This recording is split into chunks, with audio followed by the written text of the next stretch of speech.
Boa noite, meu nome é Demétrio Brandão, doutor em saúde pública, mestre em saúde coletiva, especialista em nutrição e exercício.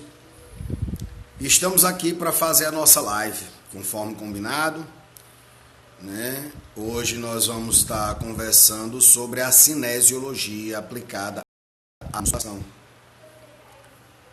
E quando a gente fala em cinesiologia aplicada à musculação, não significa que nós temos uma cinesiologia para a musculação, outra cinesiologia para o atletismo, outra cinesiologia para a ginástica. Mas que nós estaremos conversando sobre a análise cinesiológica dentro da musculação, tá bom? Então sejam todos bem-vindos, que nós possamos nessa noite, nesse momento, conversar um pouco sobre isso, tá legal? E aí vamos começar a conversar da seguinte forma: a gente vai tentar fazer algumas análises de movimento, né, de determinados exercícios de musculação. Combinado assim? Pois bem, então vamos começar com a análise cinesiológica do grupamento Costa.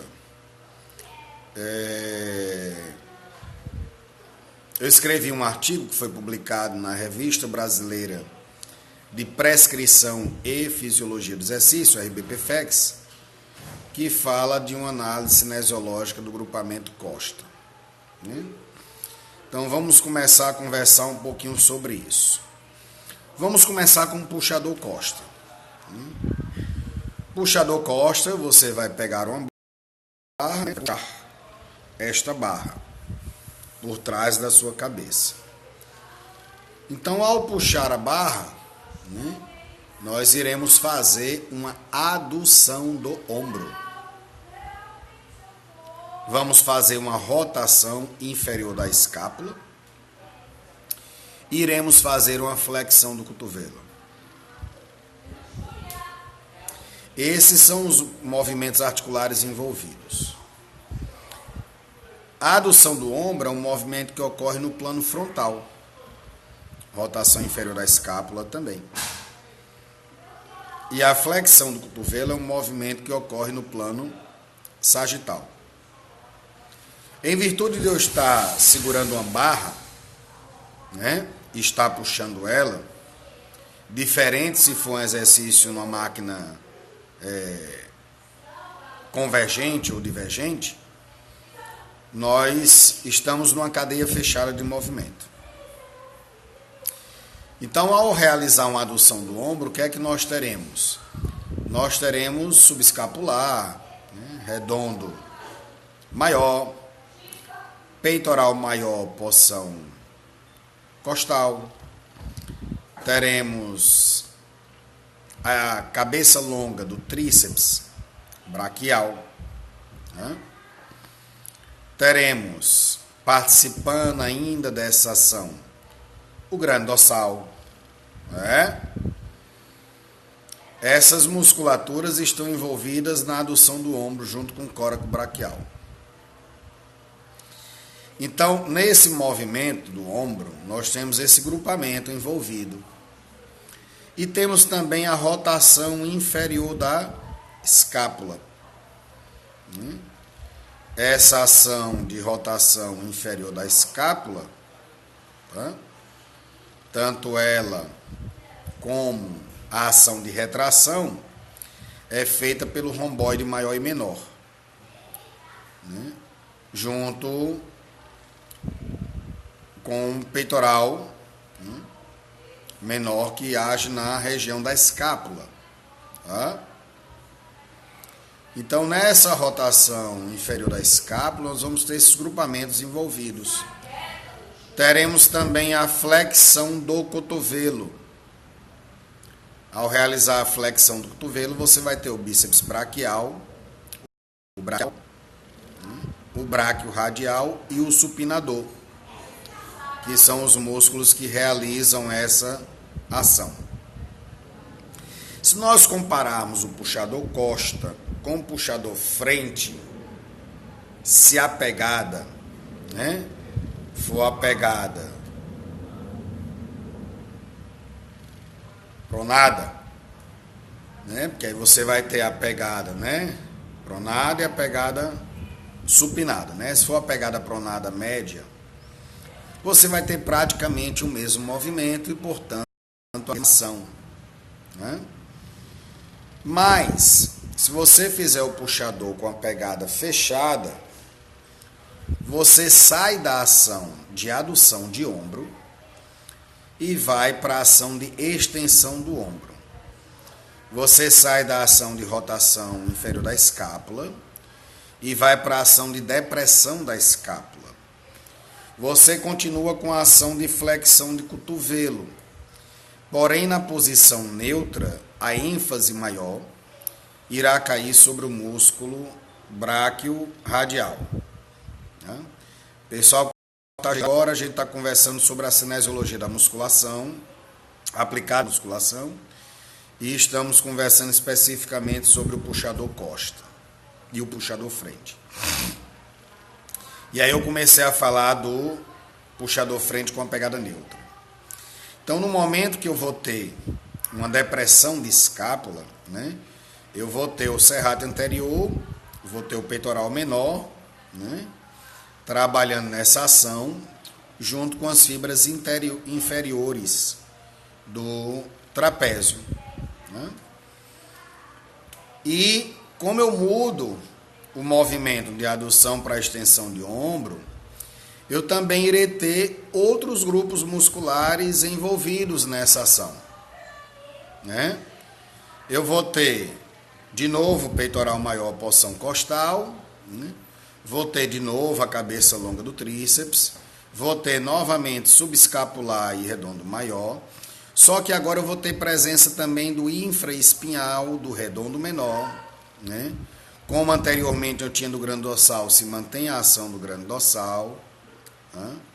Então passa a ter outros grupamentos envolvidos, e o corabraquial nessa ação ele decide de agir. O corabraquial ele faz a flexão horizontal do ombro, né? E age na adução do ombro, ele não age na extensão do ombro, então ele deixa de participar dessa ação, né? E aí nós vamos ter realmente um número maior de grupos musculares envolvidos, em virtude da ação de extensão envolver muito mais grupamento do que a ação de adução de ombro. E o que vai modificar na flexão do cotovelo, como eu falei, é a posição de pegada neutra, né? A pegada neutra ela vai recair uma ênfase maior sobre o bráquio radial e o supinador.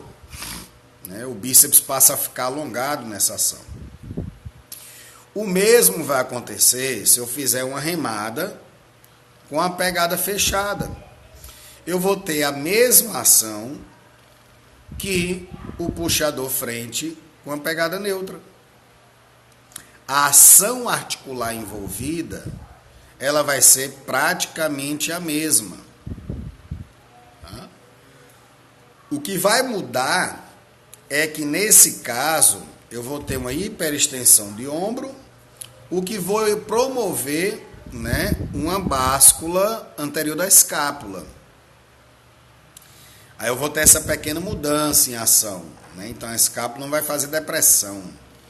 Ela vai fazer uma báscula anterior devido à hiperextensão de ombro. E aí eu vou mudar os grupamentos que estão envolvidos na ação de depressão para báscula anterior.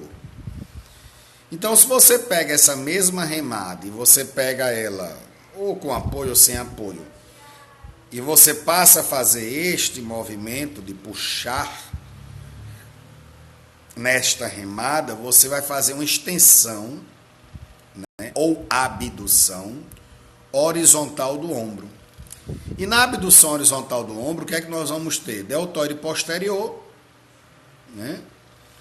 Vamos ter o grande dorsal, que está envolvido na ação, o infraespinhal e o redondo menor, que fazem parte dessa ação. Então muda um pouco a quantidade de grupamento envolvido.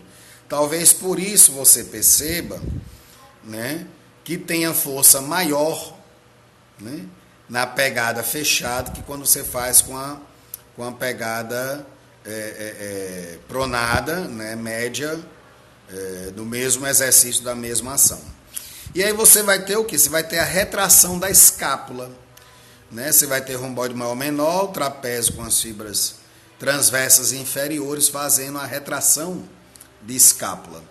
Então ele é um excelente exercício para aqueles indivíduos que têm a rotação interna de ombro detectada numa avaliação postural e que, ou num outro exame, né? E que tenham também uma postura cifótica. É um exercício extremamente recomendado, porque ele vai trabalhar os retradores da escápula, os adutores da escápula, que no indivíduo com postura cifótica, ela está em protração, né, em abdução. E aí você vai ter uma ação de flexão de cotovelo. Tá? E o que é interessante é que agora não vai ter, como nós tínhamos antes, a ação da cabeça longa do tríceps. Olha que interessante, né? Porque a cabeça longa do tríceps, o que é que ela faz? Ela faz a adução, a extensão do ombro e a extensão do cotovelo. Então, no puxador, né, tanto frente como costa, pegada neutra, e na remada, pegada neutra, nós vamos ter a ação do tríceps braquial na sua cabeça longa. E quando a gente faz a pegada média, a gente já não tem mais a ação do tríceps braquial, né? E aí se recorre a uma ação maior do bíceps braquial, né? Braquial, braquiorradial e supinador, né? Então, essas pequenas mudanças que às vezes nós fazemos nos exercícios, nem sempre irão incorrer em uma mudança do músculo principal, que é o nosso interesse trabalhar. Porque muitas vezes a ação cinesiológica vai ser a mesma. E talvez o músculo secundário, o motor secundário do movimento, passe a ser muito mais recrutado do que o motor principal, visto que a ação articular é a mesma, né? Quando eu comparei puxador frente com costa, por exemplo, você vai ter a mesma ação de movimento. Só quando eu comparo a remada pegada fechada, né, ou neutra, como queira chamar, e eu pego a remada com a pegada, né, média ou aberta, eu tenho movimentos diferentes, portanto, grupamento diferente, né? E aí o recrutamento passa a ser modificado. Então, um dos objetivos dentro da musculação de fazer a variação de movimentos, né, é exatamente trabalhar uma quantidade maior de músculos e de fibras musculares. Só que nós temos que ter cuidado com as pegadas, porque as mudanças de pegada, ela não vai interferir tanto, a não ser que você modifique a ação de movimento, né, sobre os músculos envolvidos.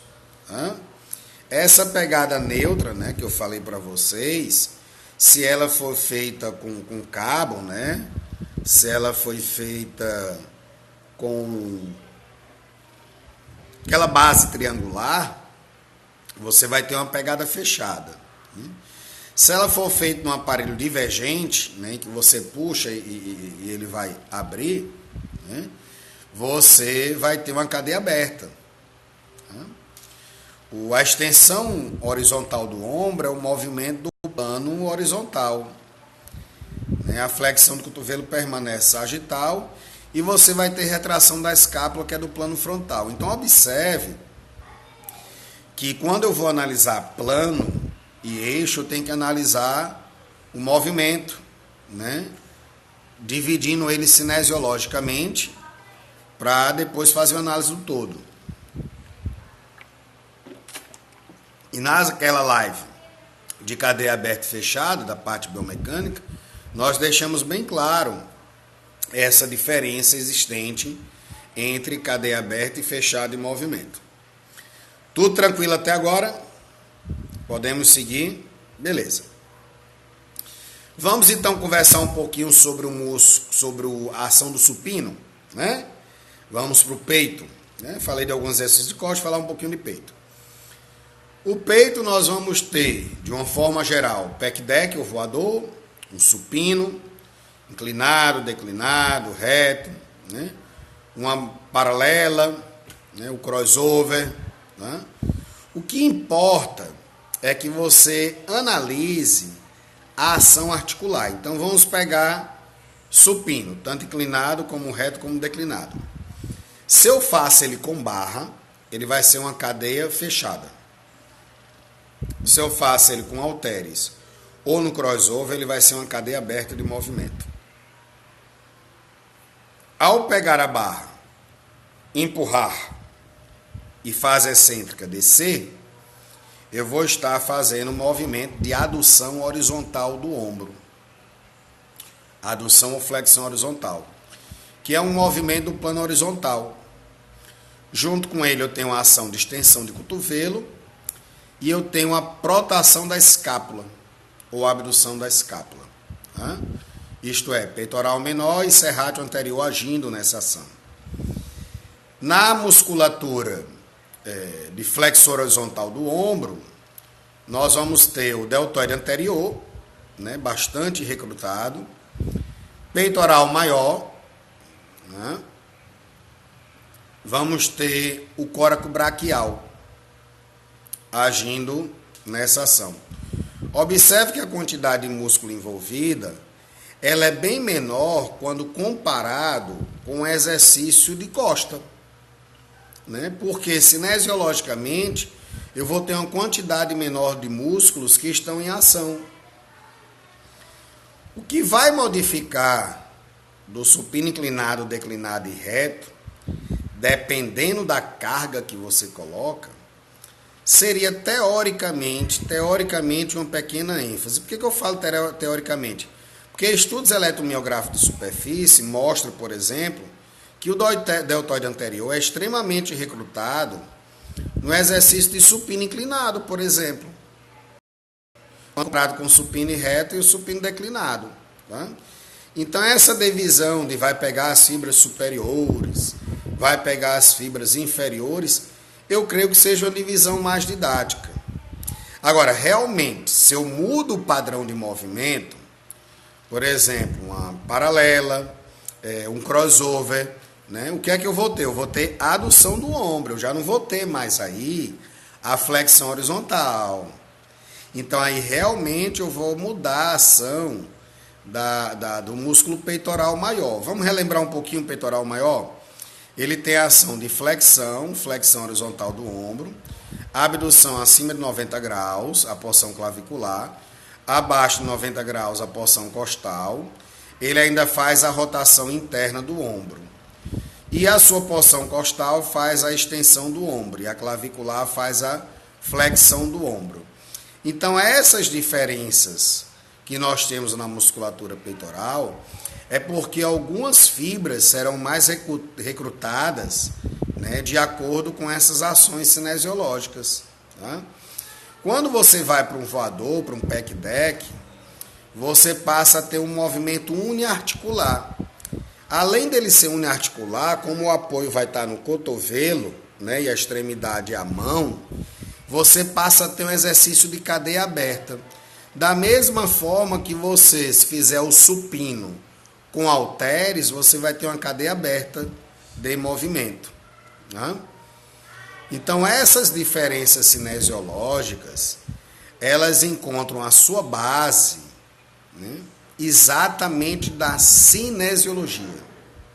Então, eu preciso ter um conhecimento de planos e eixos, né, e preciso fazer uma análise da ação articular. Né? Por isso que eu sempre digo que o indivíduo, para ser professor de musculação, ele precisa ter um conhecimento profundo de cinesiologia. Quando os alunos me perguntam, professor, eu queria trabalhar com musculação, por onde o senhor acha que eu devo começar? Eu falo anatomia e cinesiologia. Só musculação.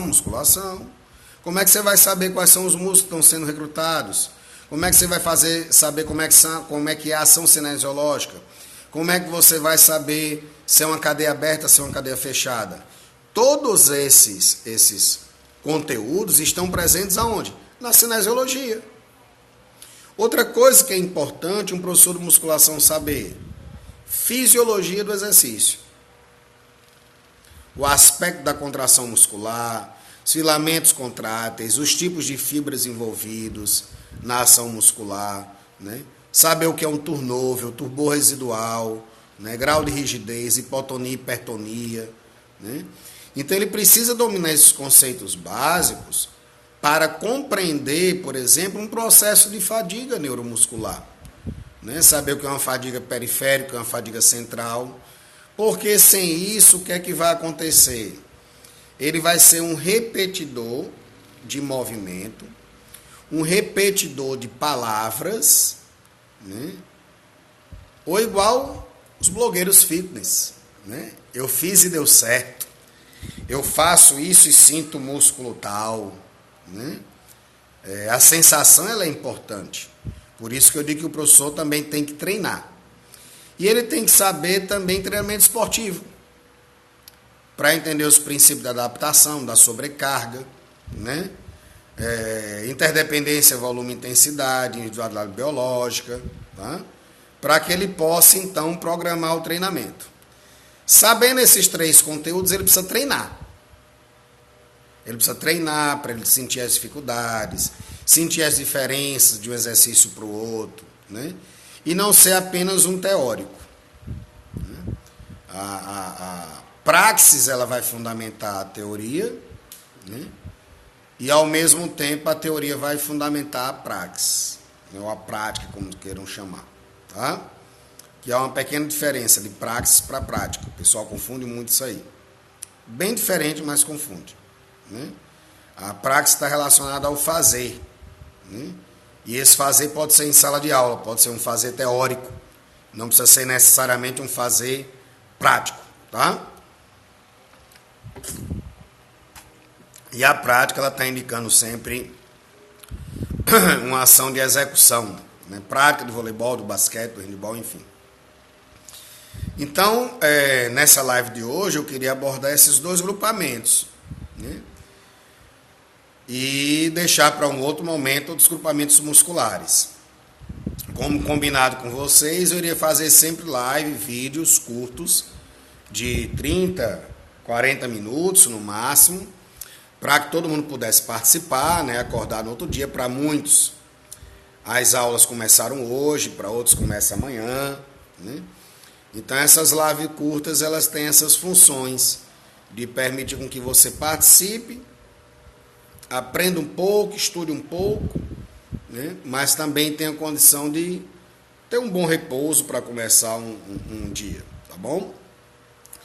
Aqueles que não acompanharam a live, ela vai estar salva no YouTube. Quem ainda não tem meu canal, assine meu canal, Professor Demetrios Brandão, tá? Quem quiser me seguir no Instagram, Professor Demetrios Brandão, no Facebook, Demetrios Brandão, tá? E você vai ficar sempre antenado com cursos, com eventos, artigos que nós publicamos, tá bom?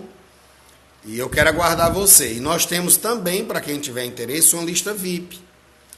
Essa lista VIP nós compartilhamos artigo. Se você está acostumado a participar de grupos com bom dia, boa tarde, boa noite, né? Figurinha, parará, esse nosso grupo não tem. A regra é bem clara. Nossa regra é compartilhar conhecimento, compartilhar artigos, tá? Então, turma, vamos ficando por aqui com a nossa live. Já são 10h36, né? Eu acho que eu completei os 30 minutos, como prometido. Agora que as aulas retornaram, vamos ficar com a nossa live dia de quarta ou quinta-feira. Quando houver um feriado, algum contratempo, eu faço em outro dia horário, né? Visto que eu estou começando em outra instituição e vou estar segunda, terça e quarta à noite dando aula até umas 10 da noite. Então, de acordo com a programação, a gente faz isso aí, beleza? Obrigado a vocês pela participação, né? Quem gostou, dá um like, compartilha com os amigos, tá bom? Convido os amigos para se inscreverem, para participarem, porque quanto mais pessoas estiverem participando, mais forte vai ficar a nossa educação física. Combinado, turma? Grande abraço, fiquem com Deus.